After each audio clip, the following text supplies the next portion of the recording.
Hey, Whoa, welcome back. that's right. Looks like we come together for Brad Pitt movies Brad Pitt World War II movies, yeah. and World War II movies and Brad Pitt movies, and Heck this yeah. one's got both. Yeah. It wasn't the last movie, fucking By the Sea. Oh God, it That was we By the reviewed. Sea. Was it? Actually, this is the second World War II Brad Pitt movie we reviewed because we were also at Fury. Yeah, Fury. Yeah. God, yeah. I think it was By the Sea. It was By the Sea. It was the last one I was in. Yeah. Oh man. This movie's better than This one's yeah. Just by a little bit, I mean it's oh God. Part of me wonders, like, if rewatching By the Sea would, like, be relatively interesting now. Like, Well, yeah, actually seeing a broken relationship. yeah, but then I remember how fucking boring that movie was. The intellectual stimulation from seeing, a couple actually on the verge of divorce Yeah. versus having to sit through that stinker for 110 minutes or whatever the hell long it was again. Yeah, it felt like a fucking eternity. Oh, and God. Brad Pitt makes better World War II movies than Angelina Jolie. Yeah, does. that's for sure. No, this movie's fine. I liked it. I thought it was really good. I thought it was it was like honestly the plot is pretty much, it doesn't go a whole lot further as far as what you kind of see from the trailer or the preview. Yeah. He has to figure out whether or not his wife is actually a spy. But it's the way it's done, the nuanced, the acting, those things are phenomenal. And direction, of course, from Robert Zemeckis. It's not Mr. and Mrs. Smith. No. Which is, it's kind of been compared to in terms of, and I honestly, I see that on face value. Yeah. The tone is wildly different. It's not the same kind of movie. It's not a big action movie. It's not a comedy. No. Like that film was. It's a good mystery because a lot of the suspense in it comes from whether or not the wife is a spy. And they are spies, but is she the double agent actually working for the Germans? And so, and it's just beautifully put together, and this love story that they have, of their life together that they build together, and it's it's very and again it builds to the tension of whether or not she is, and the clues that are there that say that she could be, or the clues that say that she couldn't be, and it's and how he has to figure it out. A lot of it's again, like I said, in the performance, like Brad Pitt's performance. There's moments where he's at the kitchen table and it's just a long shot that stays on him, but you can see the wheels turning. Yeah, you can see him thinking, and it's like, and that's. A lot of the movie is that. There are action sequences. There are some things. Totally, because you gotta love Brad Pitt killing a bunch of Nazis. Yeah! It's like, hey, Brad Pitt killing the fuck out of some Nazis. The trilogy is complete. Inglourious Bastards, Fury, and now this. And Brad Pitt is just always going to be 35 years old. He is pretty much perpetually that. Yeah. What? He's in his 50s now, right? Yeah. Jesus Christ. He's a damn good-looking man. And he never ages and never changes. So it's like he technically looks a little older than he did in like 7 and 12 Monkeys, but maybe like 5 years older. Right, yeah. No, it's it's solid direction, solid performances in it. There were some issues that I had with a lot of it that kind of did have to do with the romance in this movie, and it's kind of what keeps me from calling this a great movie. It's a damn good movie, don't get me wrong. It's very entertaining. It's unpredictable. Like, I didn't know where it was. I didn't know where it was going to go. I didn't know where it was going to turn out. Their romance happens fairly abrupt in this film. Yeah. Like, and I don't mean to say that, like, they have bad chemistry. They don't. They have great chemistry together. It feels more so in the first act of this movie when they're in Casablanca that it feels like there's just scenes deleted. Because it does kind of go from, they're on this mission. They're really not necessarily looking or thinking of each other sexually. They're just kind of on this mission together. And then they bang in the sandstorm, which was a pretty good scene. That was a pretty cool scene, yeah. they bang in the sandstorm, and okay, right on. And then once their mission's complete, it kind of jumps into him saying, he just kind of, says, well, you need to come to London to be my wife. Yeah, and I didn't know, like, okay, is he asking her to do another mission? Yeah, or... it was a little like, okay, yeah, so... And then the next scene, they're getting married, they're having a kid together, and... Right. Really, like, it could have used either punching up, or maybe there were scenes deleted. I don't know, but something... It felt like the decision was made that, since the movie's about is she a double agent or not, they had to get there faster. Which like, it is unfortunate, because you're right. It's like they probably, you're honestly, you're exactly right. There probably are scenes either in the script form or in the actually shot there's gotta be. that were deleted that got, rid of, building their relationship. It was just like, they went on a mission together and they're in love, now they're together, and then now here's the rest of the movie. Kind of happens. Yeah. And because of that, like, adding some extra stuff, like actually gradually building up their relationship and really showing that they did fall in love with each other during this mission, would have made this a great film. Yeah. With a lot of that stuff missing, when it got to the point to where they're saying to Brad Pitt, like, she might be a double agent working for the Germans, I was like, yeah, okay, like, it does kind of feel like you barely know her. Right, yeah. That's the thing, is that, like, because, he's coming from the point is, she's my wife, she's the mother of my child, she's everything, we went on this mission together, we were almost killed together, of course she's my wife, and she can't be a spy. But you're right, we were sitting there saying, well, it's kind of hard not to see where the British intelligence guys are coming from there. It's like, totally. She might be a spy, man. Yeah, totally. And if Brad Pitt's great in this movie, and you're right when you say, like, when you just look at how he's acting with his face and with his eyes, you see the frustration, you see the worry. No dialogue, it's there, it's great. But if that romance was punched up a lot in the first act of this movie, I would have totally gotten it a lot more than I did. The character's situation, because as it was, I was like, I really never saw you guys fall in love. Like, if I did, this would be a lot more heartbreaking than it is. And that's, eventually, like, it got more heartbreaking just because there was a kid involved. Oh, the ending of this movie is legitimately sad. It's wonderfully done. Yeah, but it is. But you are right in that it's this kind of idea that, had I, having my own, young daughter, it's like seeing a baby on screen now makes me, it affects me in a stupid way that it didn't used to. Yeah. So just thinking about, the baby and how heartbreaking it is for what could be happening for that baby. But you are right. It's kind of this whole idea of, well, dude, either she's a spy or you're a spy or something. There's it's like, okay, something's up. Yeah. And you're right. You wanted more of that.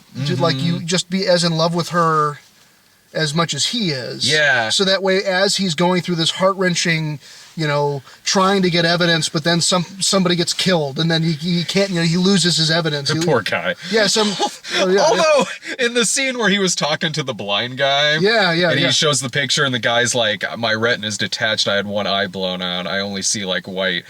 That scene kind of ends, and in my head, I was like, well, you could have asked him what she looked like. Right. It's like one line, just one line of dialogue. And it's true, because, like, he goes in later, he, like, goes on this secret mission and behind the enemy lines in France, and the guy, and he does, again, that guy doesn't necessarily say what she looks like, he says what she could do. Yeah. So, you think the blind guy could have said, oh, by the way, she can do this. Yeah, or the blind guy could be, just like, that's not really even writing yourself into a corner. It's more just like, add a couple lines of dialogue. Like, he asks the blind guy, okay, what does she look like? And if he says brown hair and over so much height, like, okay, like... but then he'd have to go, well, that doesn't really help me. Well, no, I agree with that. Like, that wouldn't solve anything. But, like...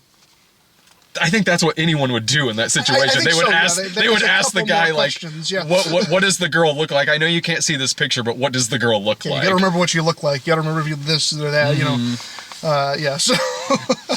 Yeah, but there are great scenes in this movie, like when they break into that jail, to ask the drunk guy questions about her. That's a great scene. The party scene is fantastic. There is really, really cool shit in this movie. Really, really cool scenes. And it has like actors in it that like it's a greatly cast movie to the point to where like the guy who was the Nazi, who was with the deck of cards, Hager, whatever his name was. Yeah, Hager. I swear I've seen him play a Nazi before in things. I think he might have been in Inglourious Basterds. He looks like he could have been in Inglourious Basterds. Absolutely, yeah. Like, there's just a certain kind of actor where it's like, that guy would play a really good Nazi in a movie. And I feel like I've seen this guy play a Nazi before in things. I'm pretty sure I saw him in Inglourious Basterds. Or hell, like the guy who was that creepy dude who was not a Nazi, but he was the one who was the higher up. Who was the British intelligence agent guy with the glasses. The glasses, who's grilling him. Who just looks straight out of Raiders of the Lost Ark. Absolutely, yeah. It's watching it. I'm like, was everybody really creepy in World War II? Because that's what these movies teach me. Like they teach me that like. Okay, if you follow around one hero, that hero will be really charismatic and like dashing and handsome and everything. But the side characters are going to be really creepy no matter what side they're on. That was a great scene in the movie. Yeah, there are just a lot of really good scenes. No, there are. There totally There's a lot are. of really good scenes and really well done and really. And I mean, it's interesting to still see movies about World War II that are still interesting. Yeah. Because I mean, that's a topic that's been done a lot. Yeah, oh Lord, especially, I mean, it starts out with a spy in Casablanca. Yeah. That's sort of been done before. Technically, yes. Technically, yes. So, in that 70s TV series called Casablanca. Right, yeah. That one. That's what everybody remembers. That's what everybody remembers. That's what everybody... First thing... No, like, and plus just sprawling across different genres, too. Not just like a movie like this. It's like a suspense thriller, but also like comedies like 1941 or exploitation films. Boy, are there plenty. Fucking remember, what was that fucking one we watched? Like, Achtung, the Desert Tigers, the Richard Harrison one, where like the fucking guard tower had its own theme music. Yeah, they used the same shot of the guard tower. It was the same shot of the guard tower. And then it had its own theme music. And it's like 20 times in this movie it did that. It cuts to this stock shot of a guard tower. Just some fucking Ilsa lady pops up, because of course. Right, yeah. Well, yeah, because it was like the weird prison exploitation film. Yeah. And then like the last 30 minutes had like surprisingly high production value war scenes. Well, half of it was like stock footage of other war movies. I guess a lot of stock. But no, they had enough of their own stuff in there. It's like somebody spent money on some explosives. Yeah. In this weird prison, exploitation film. Oh, they always had explosives laying around in that. I'm sure. In exploitation movies. I think it was Reb Brown who told the story about working on Strike Commando with the Bruno Mattei. What the fuck? This is jogging guy. It's like it's 12:30. So it's just a big bearded guy just jogging in shorts. There's like a hipster logger looking guy. Yeah. In jogging shorts. It's like 40 degrees. When you gotta run, you gotta run. Gotta get my reps in, bro. What was this?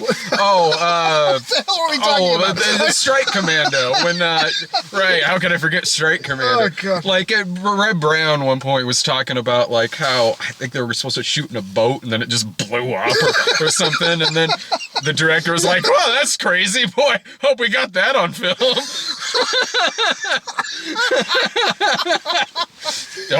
Hope that was it. Wacky Italian exploitation films. Oh my God. Yeah.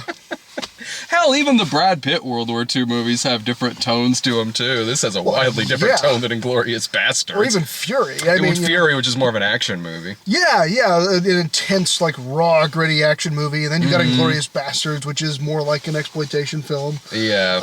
And then this, which is just a it's a very subtle, nuanced movie. It is. You know, there's really no big score. There's no big, I mean, the action is there, but it's not over the top kind of action sort of things. No, and it is realistic too. Yeah, like when people get shot in the head, it's not that it's like gratuitous or it's not Hacksaw Ridge. Oh god. Like, there's not like fucking maggots just crawling out of corpses' assholes and things. Like, just like, little right streams of blood that come out and well, and like, I mean, it packs a punch. It's a very quiet movie too. I mean, there's a lot of scenes. I mean, the first like 5 minutes of the movie, there's hardly any dialogue. It's just very, very quiet and nuanced and subtle. But very effective. A lot of what it does. So no, there is great camera work in this film. Like that one where it's one shot of when Brad Pitt's in the plane and the plane is off and it's coming down and then it lands, and in one shot they make it look like Brad Pitt was just flying this plane all along because it opens up and it's Brad Pitt. It's well done. Yeah. No, I would say this is worth like a. I would say it's easily worth a matinee screening, honestly. Yeah. I mean, it was good. I mean, the thing is that from the previews that we saw, it's obvious it's Oscar season. Absolutely. It's Oscar season, so everybody's going to be limping to the barn with every damn thing they can with a, big, performance-based Oscar bait type of thing. And this is right up there with it. Yeah. And deservedly in a lot of cases, I think. I could see this getting, like... It's got to get nods for certain things. Maybe some technical stuff, like cinematography, which is damn good. Like, that's a great shot when, like, they're having that picnic and they're putting the British flag over the Nazi plane that gets shot down. I could see this getting some technical nods. I mean, we certainly got trailers for upcoming stuff. That's all Oscar bait. Silence, the Martin Scorsese. Collateral Beauty, which I don't know what to make of that. Like, that it's like Pursuit of Happiness, only he's rich. You're right, yeah. I don't know. Exactly. Like, it's... Irving and I were talking about this, where it's like every time this year is the movie where Will Smith is a damn good actor, but like every time this year there's the one that comes out where it's like he does really want that Oscar really bad. He's going for it. And this could that movie could go either way. It could be really good, or it could be like really cynical Oscar bait, like extremely loud and incredibly close. Yeah. That'll be interesting to see. What else? There's like Fences. The Denzel Fences Washington looks one. good. Like Denzel Washington, Viola Davis. That could be good. Patriots Day. Patriots Day. Yeah. I like Peter Berg. Another Peter Berg, Mark Wahlberg. Where bad shit happens. It's like. Eventually, if you see Mark Wahlberg at a big event, get out of there! Yeah, especially if Peter Berg is filming Peter Berg is filming. Oh, shit. Like, Wahlberg will probably be fine, but a bunch of other people will get fucked up. In trouble. Jesus Christ. That looks pretty good, Oz. I really like Deepwater Horizon. All right. I mean, with Peter Berg and Mark Wahlberg's going to survive. He'll be the lone survivor. There was literally a movie about him being the only survivor. Oh, my God. It's Hipster Beard Guy. He's back. Found my keys, bro. Found my keys, heading back. Didn't bring enough pants.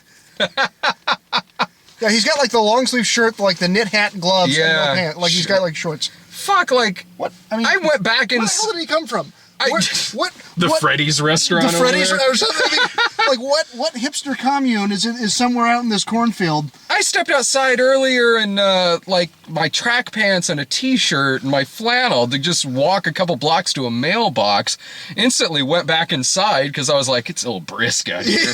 Let me put my jeans on and grab my coat. This guy's props. More power to him. Yeah. He's doing a lot more exercise than I did today. But same. Well, I don't know. I did walk to the mailbox. He's also wearing a lot more pants than he is, though. So, yeah, we're a lot warmer than he is. That's true. See, you're gonna come back to Springfield for the next Brad Pitt movie. That's right. Next time Brad Pitt does a World War II movie, I gotta fly back to Springfield. Or I'll fly out to LA. There you go. Actually, yeah, it'll be my turn. That's right. It's your turn. We reviewed. Fuck, was it Beyond the Sea or Beyond By the Sea? By the Sea. By the Sea. Yeah. Beyond the Sea was the Bobby Darin thing. Yeah. By the Sea. I'll fly out to. Or yeah, I flew out to LA when we reviewed that, so it's my That's right, turn it's your to go turn out to to come LA. out. Shit. Better be good. Last time it wasn't. Yeah, it'll probably be shit now because the ones we see out there suck. Yeah. Any final thoughts about it?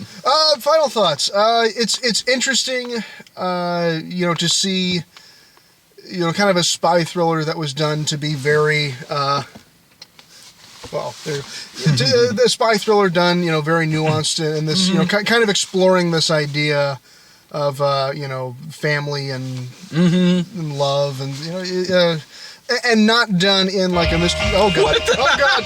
Oh, the music. Nice. So Suddenly content ID on the video. shit, great. After 1 second. After 1 second. 1 second of some song. Fuck! I didn't even know what the song was. I didn't know it either, but yeah, no, it came on. Anyway, not done in a comical or high action sort of way. Done as a more nuanced, character driven thriller. So Yeah, interesting to see.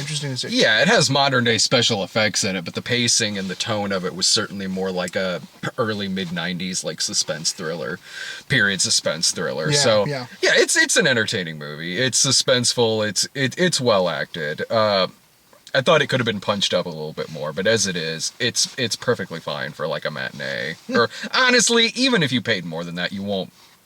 For me, anyway, it's like, yeah, this would be worth a matinee screening. But honestly, if you pay more to see it, you won't. I don't think you'll be pissed off about it. It's not disappointing. It's just oh my God. Oh yeah, okay, thank you. No, this car is telling me I have to turn the car on, not the battery. Anyway, the point is. Okay, now it's coming on. Anyway, so as the car starts up, I don't think you'd be pissed off by seeing this movie. I think it's just, you're right. It's just kind of like, well, I kind of really wish we would have seen a little bit more of that, but ultimately I think it was enjoyable. Yeah, ultimately it's a very enjoyable movie. Yeah. See it.